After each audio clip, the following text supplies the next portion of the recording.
Welcome to the XY Advisor podcast, where it's our goal to help you become the best financial advisor possible and drive the positive evolution of financial advice.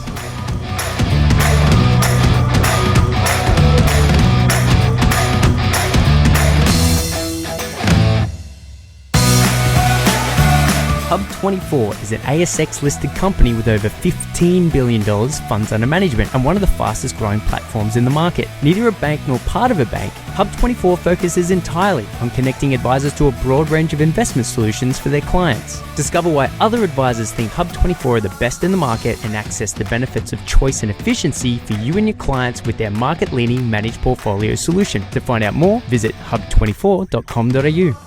G'day, how's it going? What do you know? Strike Lights, Clayton here, chatting with Chris from Master Your Money Now. Now, where did you get that name from? I love that name. Master Your Money Now? Yeah.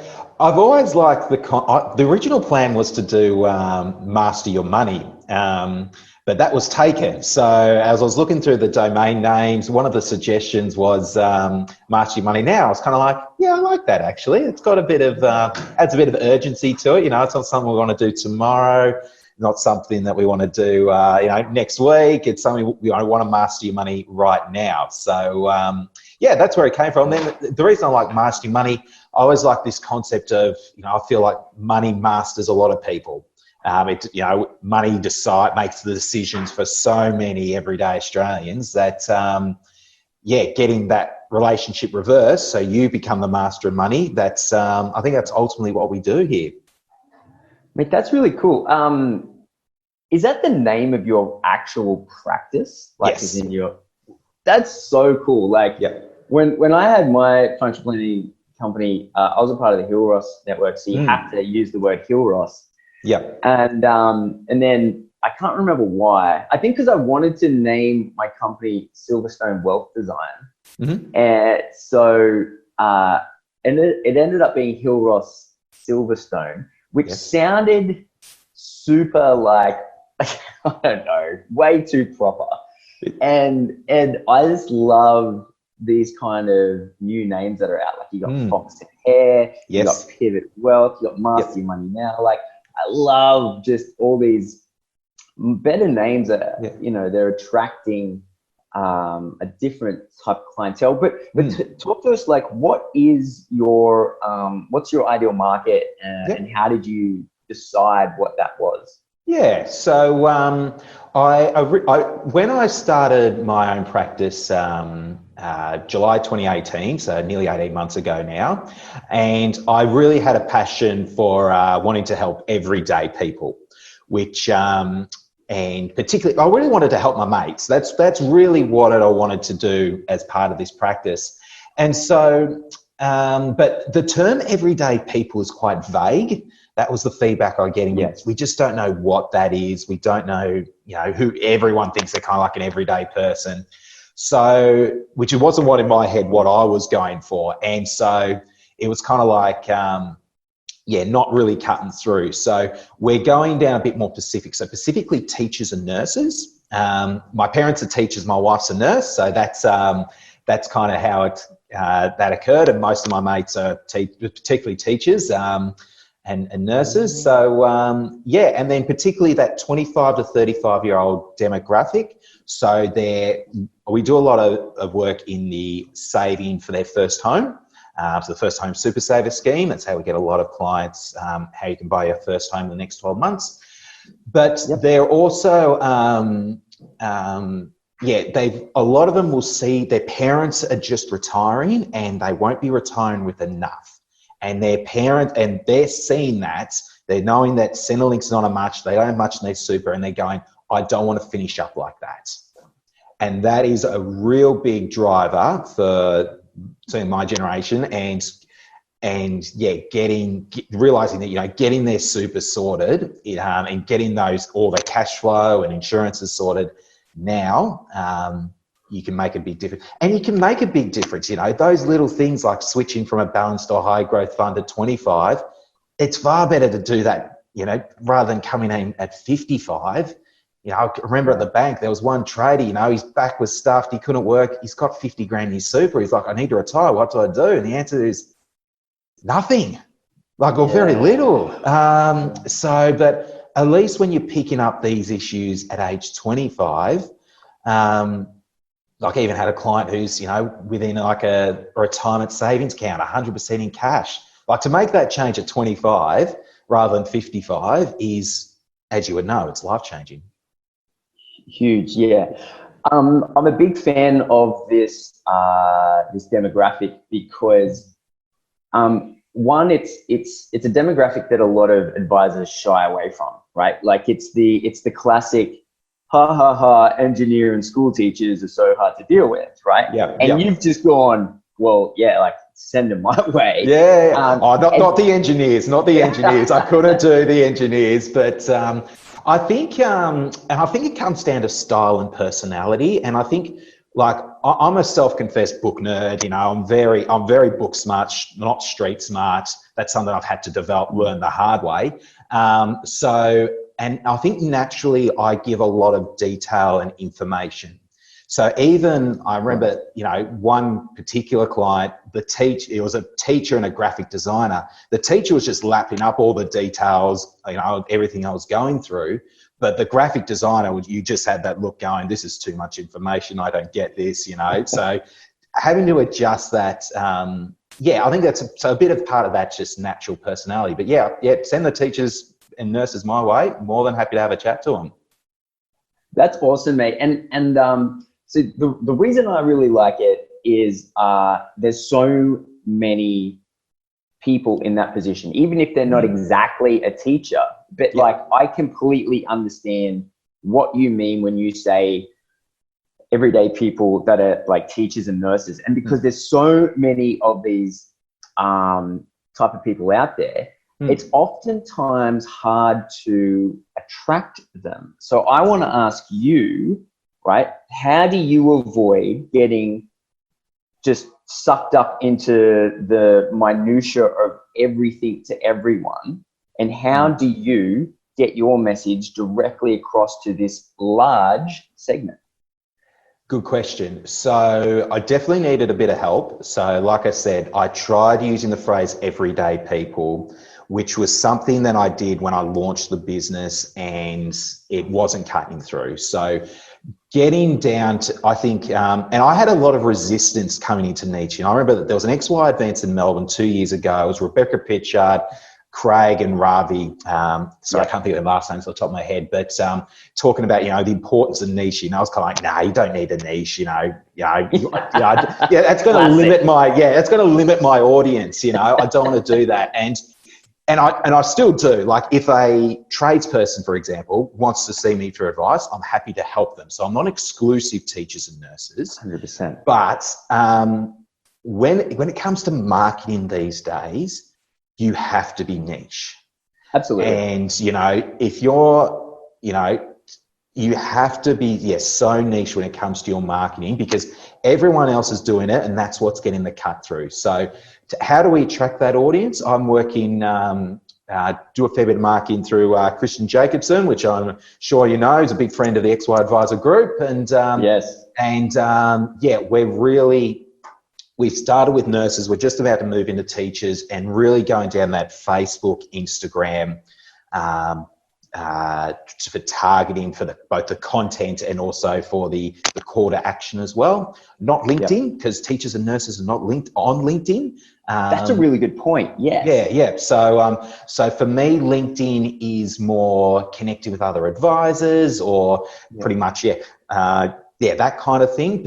Particularly now that I have got did get the AFA Rising Star. So, but yeah, the Facebook, the Facebook in particular, you can get so deep. It's scary how much information Facebook knows about you, and you can get targeted and just send a message and get that feeling of this message is for me. Yeah. It's not for the mass market. This is for me. Yeah. So that's pretty much it. Awesome, mate. So you're working on your engine to bring clients in. Have you done much work on, let's call it, like, I don't like using the term sales process, but it's a good terminology. So marketing represents everything you can do to build a relationship with someone before they come into your office. Yeah. And then at that point, if you've done a really good job with marketing, you only really need a small sales process, but it's the Correct. in-person, just thanks for coming in. Thanks. I'm glad you like all my stuff. Now here's how to become a client. Have you done a little work on that, or are you still just working off whatever feels well, or feels good, I should say? Let me answer that question in a bit of a roundabout way. So I think because prior to starting my own practice, I was at ANZ Bank, which I did enjoy my time at ANZ, but middle of July 2018, Royal Commission, we got clients coming into you saying, hey, don't take this personally, Chris, I just don't trust you because you work for a bank. It's time to make a change. That was one of the primary drivers as to starting my own practice. But for me, I've got this term front-end and back-end advisor. And I think front-end advisor is someone who's really good at the marketing, really good at getting clients in, but may struggle with the back-end process of doing the FDSs, the opt-ins, implementation, following up with customers, all that kind of stuff.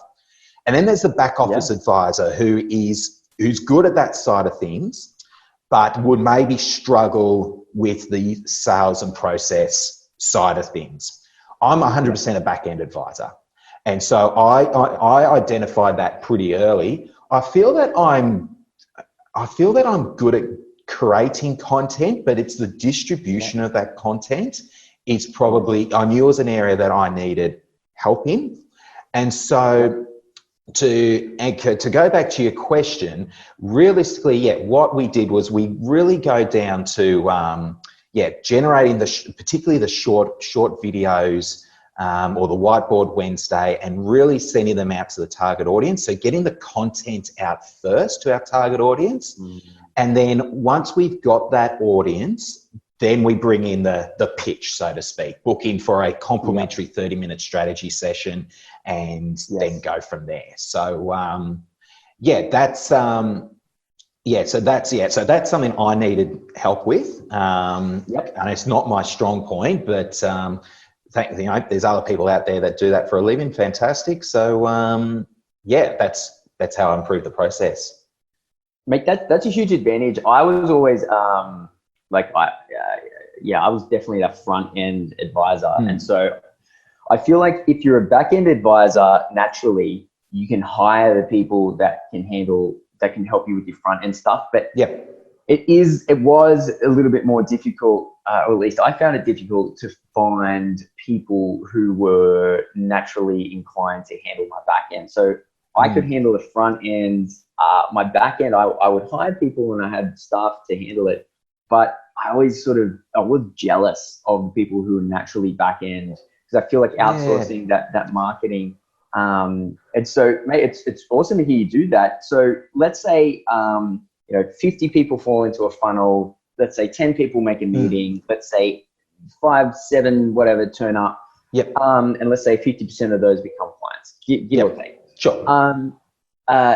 When they come into your meeting, I'm interested, as someone who's naturally a back office sort of advisor, have you worked on a process that says, excellent, you've done X, Y, Z.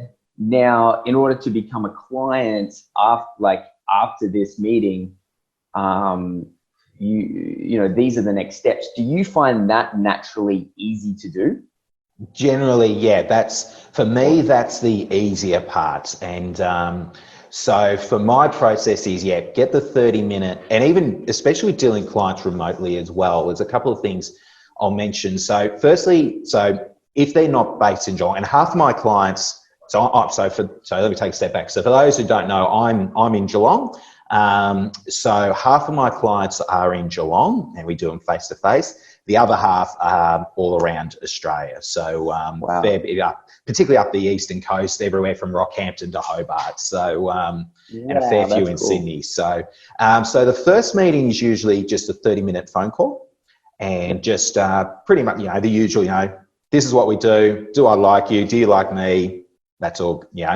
And then after that, we'll book them in for a 1 hour appointment, and we'll do that via Zoom. That's where we go through a bit more of the nitty gritty in regards to getting, what do they want, things like that. And then from there, I'll make the proposal and say, all right, I think you should be on our gold package. That's specifically done for first home buyers. To get started, here's a deposit. Do you want to go ahead? They say, yep, fantastic. We'll get all that paperwork sorted. So, and in terms of doing it remotely, it's the hardest part for me is the certified ID.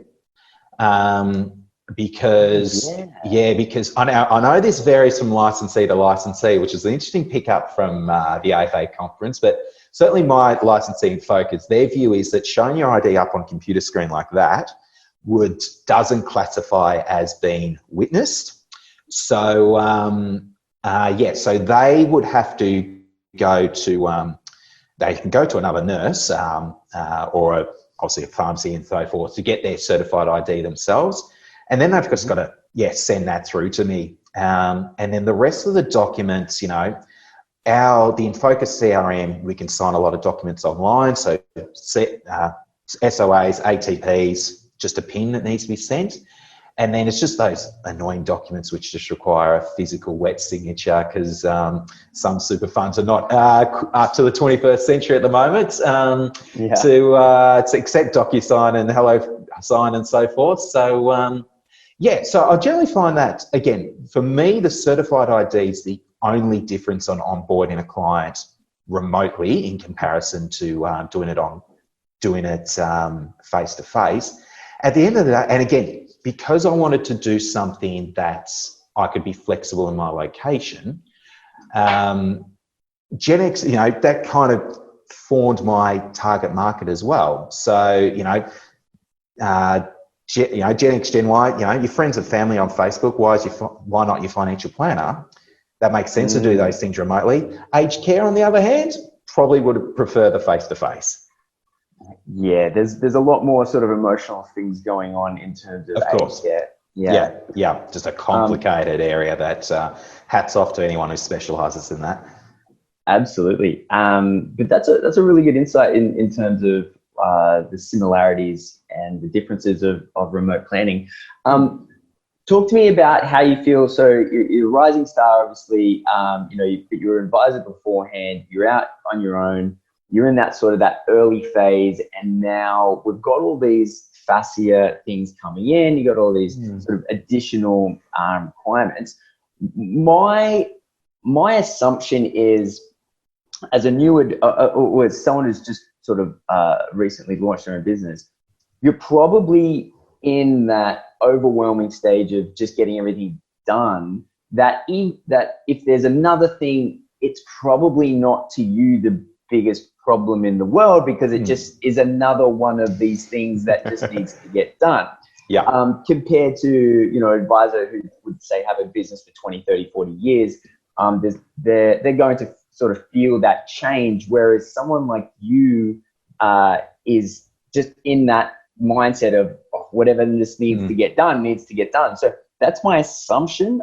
And I'd love to hear your personal opinion on how you found like that. Yeah, and that's, I think you're right. Again, being a back-end and book-smart kind of personality type, the study side of things comes relatively straightforward. So I've just finished off my diploma in mortgage broking because I just became a mortgage broker earlier this year. So that was a nasty 8,500 word assignment at the end, which I don't want to repeat. So, that was bad. So, and look, thankfully, one of the things that I did was I did a lot of my study before I became an advisor. So I was actually CFP qualified before I started working at ANZ. So, because when I started as a paraplanner, the first role that I got in, big focus on education, which was great. So they got us signed up in the program. And even after I left that practice, just something that I continued on. And so, I did 4 years of paraplanning before becoming an advisor. So, by the time that I did start at ANZ, I was, had the CFP it's virtually all done, just needs some practical experience, which is a huge advantage. I'm so glad that I got all that done before I came an advisor, because that is a lot of tough work. And even we always talk about that, that 55 to 60-year-old demographic where, why would they go back to uni? But even the young advisors, around my age, your age, it's still a big commitment. We're busy. Oh, yeah, man. It's a big commitment. But at the end of the day, it's got to be done. We have to be degree qualified going forward. It's I think that's one of the things that's pretty unanimous. I'm very much of the opinion that especially sort of being a part of XY, where the slogan is to drive the positive evolution of financial advice, and the whole sort of community is on that journey collectively as to what the hell that means, and sort of adding, from every angle what that means. And I think advisors are pretty resilient and want to see the positive evolution of financial advice happen.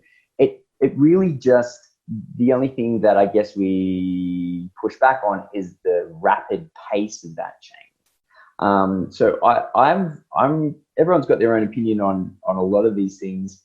My opinion was in regards to let's say the grandfathering, right? The grandfathering commissions. I actually was a big fan of what came out of FOFA in that 1st of July 2013. Any new investment superannuation products could not have a commission attached to it. And then that automatically meant that there was a rundown of about 20 years where, the amount of people who were in sort of those kind of products would just slowly, run out, and everyone was kind of prepared and sort of jumped on to say, yes, that worked fine. And now all of a sudden that is getting ripped out from under them. Now, of course, no one's going to sit there, this day and age and defend commissions, especially new commissions. But I saw it as it had achieved what I guess the regulators wanted to see, and then was giving everyone enough time to sort of adapt. With all these new sort of FASIA education and standards and everything like that, again, I'm a fan of it and I like it, but maybe, and I'm glad that it's been extended now, a couple of these timelines. But go on. I feel like I'm all for all this positive stuff. Just don't stretch people to break, and they're stretching to expand and they're stretching to breaking. And I want to support it, but a lot of times it's just happening too quickly. Yeah, it's kind of my opinion. Yeah. There's a lot to unpack in that, Clayton. So let's go through one by one. First and foremost, don't assume that those FASIA things are going to go through, because they've got to go through the government. And I was reading a very good article on LinkedIn this morning saying, yes, it's been announced by the government, but they've got those delays have got to get through a very hostile Senate. So that's not a given that those things will be delayed. So keep an eye on that space there. The second thing I'll say, and you're totally right about the mental health side of things, and we've seen the statistics this year of what this is actually doing to people, and the mental health consequences of that is really quite sad. And I do think for a moment we do have to stop thinking like a profession and start talking about us again as people. And there's definitely that side of it as well. And I think talking to advisors, dare I say it, the same conversations we probably have with our clients, that it's more than just the money. It's, it's that whole, how is your whole life going, so to speak? Like, why be have 10 million bucks if you're miserable, fighting with your family, when you can have, a few $100,000, be living the lifestyle, going to the beach, happy wife, happy kids, that kind of thing. I think that conversation, that's probably will form a bit of the conversations going forward when talking to advisors. and particularly over the next 12 months, because there is going to be a lot of rapid change. And in terms of that change itself, and I think that change, as you've rightly said, it is a good thing and it needs to happen. But you look at any change, there's going to be, I don't want to use the word casualties, but I can't think of another one off the top of my head, but there's going to be people that caught up. Like I'm in Geelong, like we had Ford and Alcoa, two of our biggest industries in Geelong, or biggest manufacturers in Geelong, closed down 2 or 3 years ago. And that caused mass redundancies and a significant workforce who had been doing that for 30 years. And, you know, that they've got to find new careers, new jobs, be reskilled, retrained and things like that.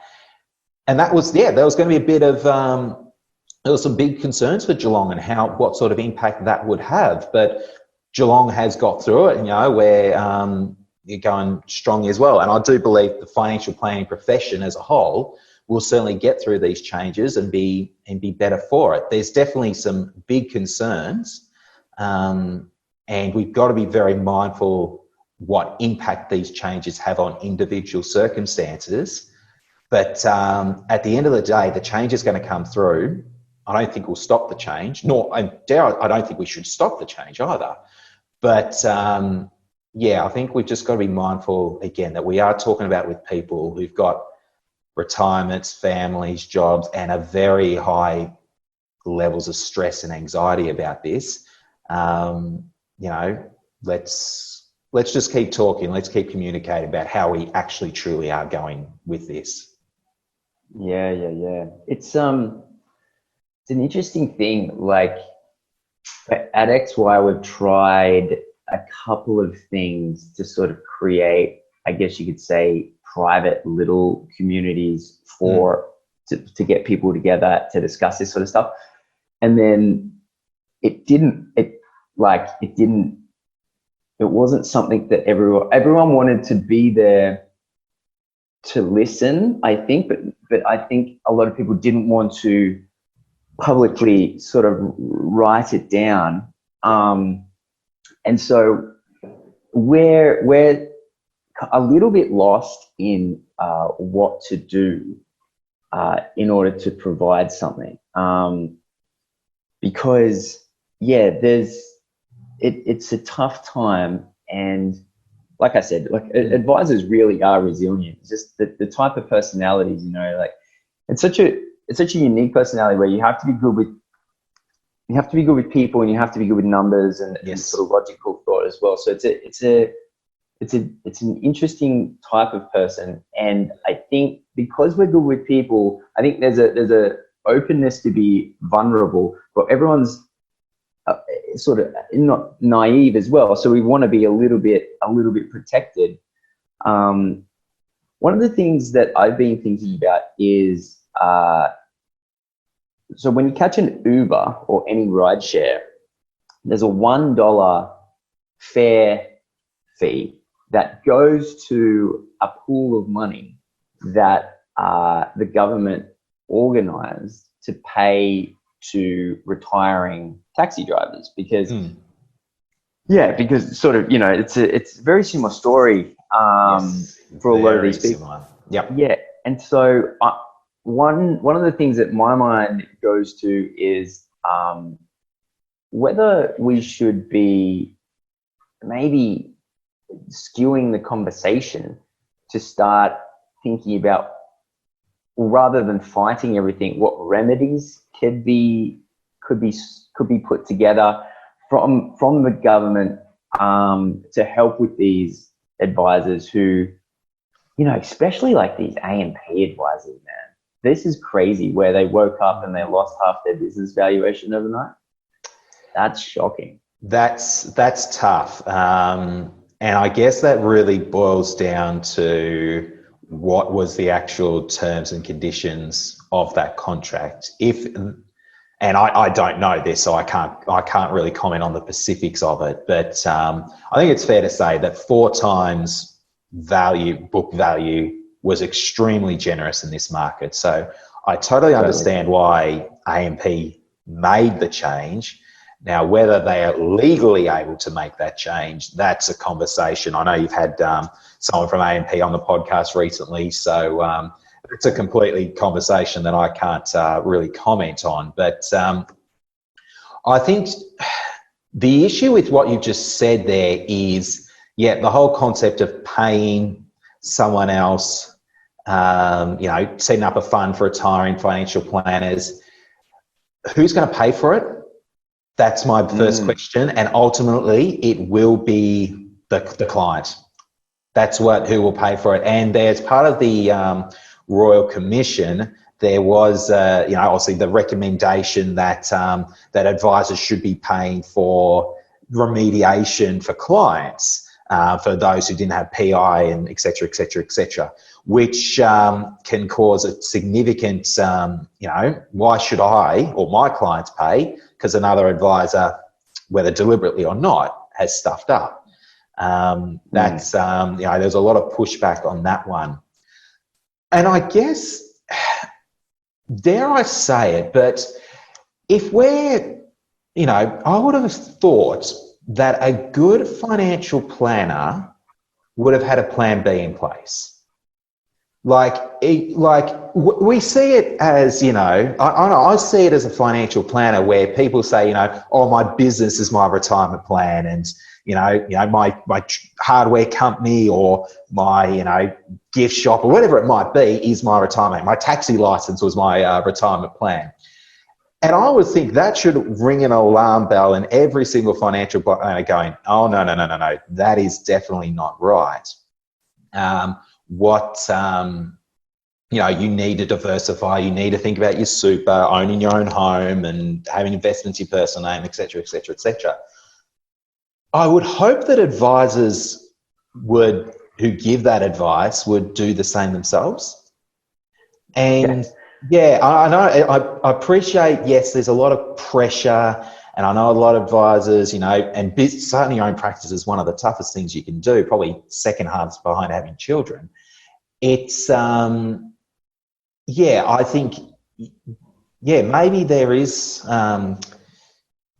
maybe those who, haven't prepared outside of it. I don't know. I think there's got to be, you've got to have more value than, your financial plan. Your financial plan's got to be more than just your practice. Yeah. I mean, I totally get what you're saying. It's kind of like, it was sort of staring everyone in the face for a couple of years. The concept of the Royal Commission was coming around, there's definitely, I guess in life, there's definitely the responsibility is on the individual, of course, to really sort of, make sure that they have plans and things like that. I guess, when that doesn't happen, it's just, no one, I guess in our community, we just don't want to see anyone. We don't see it, no. So it's a massive shame. But what I really enjoyed sort of chatting to you about and hearing your perception on is the idea that, and I don't want to put words in your mouth, but would you say you're pretty bullish about advice moving forward, and you're pretty positive about where it's headed? I'm cautiously bullish.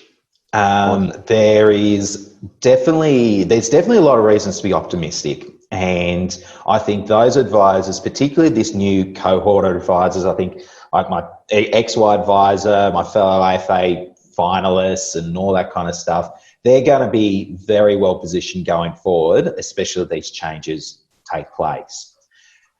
I guess what is concerning me going forward is the ability for everyday people to access financial advice. That part of it I'm very concerned about. And one of my biggest takeouts, I'll quote two sources here. So one of my biggest takeouts out of the recent AFA conference was when ASIC was quoted as saying, financial advisors, I'm paraphrasing here, but financial advisors, just like doctors and lawyers, are not going to be accessible to everyday Australians without government assistance or something along those lines. That's a real concern for me, because I'm passionate about helping everyday people. That is concern that our corporate regulator is saying, we don't want financial planning. We don't believe financial planning is accessible for everyday people, and we're okay with that. Secondly, the comment came out from the head of AMP, Francisco De Ferrari, I hope is his name right there, but and he said that only this week, as we're recording this, that those everyday Australians earning, say, 80 grand a year should not and will not have a full-time financial advisor. And that really robbed me a bit, that someone of his influence would make that sort of comment, because I think it's 100% false. And I think for me, we talk about robo-advice. Robo-advice is not the answer, because when things go wrong, people don't want to talk to a robot, they want to talk to a human. So I know that even when things go right. Yeah, it's exactly right. So robo-advice is not the answer, but I do think that technology plays a huge part in terms of how we do things better and more efficiently and things like that. I know a lot of advisors say, we're too process focused these days, but the better processes we have, the better outcomes we can get for clients at a cheaper rate, and that ensures we can help everyday people. I'm a big believer that, I said this to someone the other day, I think that James Cook had better technology discovering Australia than some financial planners have in this day and age today. It's shocking. It's always started. The sextant. He's got the sextant. The telescope. Like when I was starting my own practice, to give you a bit of background here, I did contract paraplanning in order to fund my bills and to get my practice going. Wow. And so, because I did that for 4 years, and some of the technology out there is it's disgraceful. It genuinely is. And I think, no, I know. It's like, there's a lot of it, you just go, like when I can do a plan, like a super and risk plan as a paraplanner, takes no more than 6 hours, research to completion, with good software. Totally. With bad software, that's an 8, I was taking 8, 10, 12 hours with some of these software providers, and you just go, and that's just a cost that's being passed on ultimately to the customer. So if we actually get advisors, firstly, if we get the proper technology to advisors, that's the first thing, so they can do their jobs in a much more both efficient and compliant manner. Secondly, I think compliance and technology should be working together a lot more. So, for example, when you recommend insurance and super, you've got to show a 10-year graph. Okay, that's what compliance have said, to show the impact that insurance premiums will have on your super balance. That's all good. Now, tell me how I can do that in 90 seconds. It takes me, if that's going to take me half an hour, then that's a waste of time, and it's an additional cost to the customer. Now, I know how to do that very quickly, so that's all good there. So, so I think, so the compliance and technology need to be starting working together in order to deliver better outcomes for clients. And also, just as a society, we expect it as well. And I think the change is occurring, even if I think of super providers, they've been 20 years, we just talked about, had the lowest fee, Barefoot invested, put you in host class because it's got the lowest fees and things like that. I think the tide's turning, because it's less about fees and more about service. And when it's taking you 30 minutes to get an answer on the phone, I don't care how cheap your super provider is, if it's taking you half an hour to pick up the phone, I won't recommend you. And I don't think my clients or the public in general want to work with you.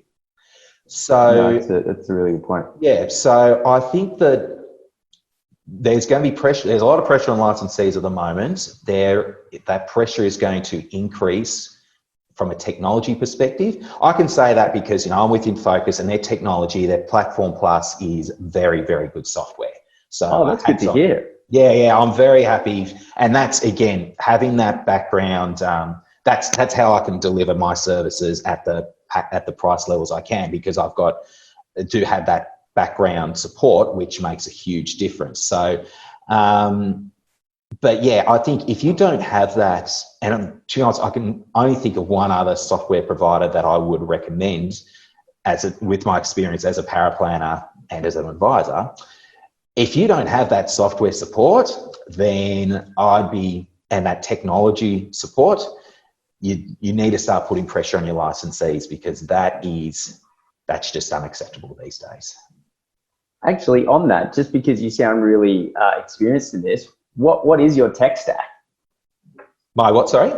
Your tech stack. So what providers do you tech, yep. So I use ChantWest for my super comparisons. I use Omnium for my insurance research. I generally find those two best. ChantWest is probably could use a graphics upgrade, but it's still very accurate software, which is good. All this will come out in advisor ratings, won't it? Just realised. So we'll get all that information. So in terms of other tech, like I said, Platform Plus, which is in Focus software, that does most of my back office stuff, which is good. And then outside of that, Zoom, do all my appointments remotely via Zoom. Calendly, so people can book in directly into my calendar via Calendly. I think that's it, just the usual Microsoft applications, and that's it really. Yeah, right. So can someone access the InFocus dealer group technology if they're not a part of Focus? I don't believe so. Okay, but you're like, as someone who's used a lot of these programs, you're it's definitely. I do put my practice on the line for it, because if I didn't believe in it, I'd look elsewhere. But wow, so that's like a huge advantage for you, is it? In terms definitely, of dealer group? Definitely. Wow. And one of those things you don't realise until, again, doing some contracting for a few other firms and seeing the software that's out there. It's such a huge advantage. But again, it can be better, and I'll certainly be raising issues with InFocus about how we can make this software even better. That's that strive for excellence. I think we all should have. Yeah, it's kind of interesting. I just recently finished up a 12-month consulting gig at Advisor Ratings that you briefly mentioned, which was essentially helping them create a product rather than consumers rating advisors. It's advisors rating products, and then I believe that they're getting closer and closer to actually releasing the full usable software. But one of the insights that we got was how low Net Promoter Score all technologies were across the board. I mean, out of all of the categories, tech was easily, unanimously disdained. So the one good thing that I guess all providers can hold dear is that none of them are sort of, like worse than the rest. Sure. I mean, there probably is, but like the difference in what advisors expected and what was delivered was so below everything else. And I was sort of thinking about it for a long time afterwards. I was like, why do advisors hate tech so much? Because, there's nothing that's come out of the Royal Commission that reflected badly on it. Like there wasn't some software provider out there that had made advisors look bad. What did occur to me though was that because tech is such a static behemoth of code, but legislation and requirements and compliance are always active and dynamic, that the lag between what's expected and what's delivered is 6 months, that in the interim advisors get themselves into trouble with their licensee or whoever, because it's impossible really for tech to keep up with compliance, I guess, except for, and this is kind of interesting, I hadn't thought it through to this extent, situation that you're in. So if the licensee is running the software, then technically does it work that any sort of new compliance updates are then rolled out in the software automatically? Is that how it works? I believe so. Yeah. That's a huge advantage. That's a huge advantage. Yeah, I think, again, in focus, in my view, is, again, a lot of credit of my business goes to them, and being big enough, they're big enough to scale, but small enough to still retain that kind of like family vibe, so to speak. So, and not have that multi-level, both the multi-level of, unnecessary management, but also the, I suppose, a lot of the legacy issues as well. And I suppose to go back to your point you just raised, and a very good one, the reason we're probably not looking forward as an industry, or particularly these big funds, the big five, and not looking forward as an industry, because they're looking backwards and trying to fix all these errors and mistakes and process issues that have occurred in the past. They're driving with the focus in the rearview mirror. And so, and that's probably may have accelerated their decision to, most of them have left or in the process of leaving. That going forward is going to be a real concern. And so, I mean, going forward has not been a priority. So, and again, you look at the tech, we just look at the tech that we use on a daily basis on our phones, and, with even Google or Facebook and what they can do. Again, we talked about what the information that Facebook's got. Why doesn't, that's that information, we don't have that technology in financial planning at the moment. So it's a real, it's an opportunity for someone smarter than me, but it's definitely an opportunity there for someone to potentially move in that area. Because again, outside of Platform Plus, there's only one that I would consider using. The rest are, again, they're trying to fix up a 1990s car, which it's probably just easier to light a match, blow it up and start again. Look, coming from Nambucco heads, I'd suggest just putting a spoiler on it. That's a really good start pimping out any 90s car. Mate, thanks so much for coming on. Really enjoyed sort of having a chat about, wide varied topics. If there's an advisor out there that wants to sort of reach out and say hi, what's the best way for someone to get in contact with you? From advisor perspective, hit me up on LinkedIn, or you can go to masteryourmoneynow.com.au. You can check out everything that I do from particularly in our teachers and nurses space, also on YouTube, Facebook and Instagram. And particularly, and just to extend on this point, like I know there are a lot of advisors who feel like they specialize in that, that top level, that top 1%, so to speak, and don't feel that they can look after the everyday teachers and nurses, so to speak. So if you do have clients who fit into that category and you feel like that you can't service them because they just don't fit your model, by all means, hit me up. Let's have a chat about it and see if there's something we can work out. Awesome, man. That's so cool. Again, thanks so much for coming on. I really appreciate it. And I will be seeing you in a couple of weeks in Geelong, where we come to for the first time. So, mate, thanks for... Good on you, mate. Done and done. All right, mate. Cheers. Thank you very much, Clayton. Cheers, mate. Bye.